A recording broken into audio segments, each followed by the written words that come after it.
সিন্ধু সভ্যতার আমলের, প্রাচীন সিন্ধু সভ্যতার আমলের ইট এখানে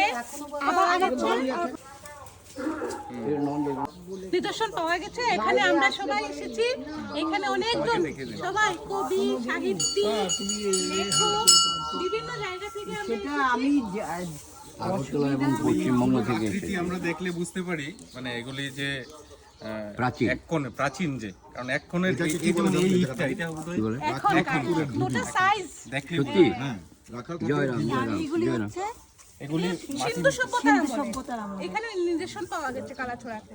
না সিন্ধু সভ্যতা কিনা এটা মানে কনফার্ম না, হয়তো এরা আগে হতে পারে বা এর পরেও হতে পারে, কিন্তু মানে প্রাচীন অনেক এই বছর বাড়ির উনি বলছেন মানে বাড়ির যে মানে মালিক পক্ষ। হ্যাঁ মালিক পক্ষ তারা বলছেন যে এখানেই পাওয়া যায়। ডিপেন্ডেন্ট এরিয়া কালীবাঙ্গান, এই কালীবাঙ্গানের সময়কালীন আর কি, অর্থাৎ সিন্ধু সভ্যতার শেষ পর্যায়ে। তাহলে ঠিকই আছে, সিন্ধু সভ্যতার আমলের সিন্ধু সভ্যতার শেষ পর্যায়ে। শেষ পর্যায়ে আমরা সবকিছু জেনে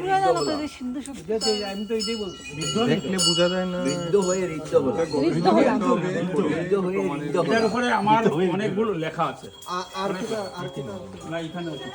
না উঠলে তো হইতো না, এই যে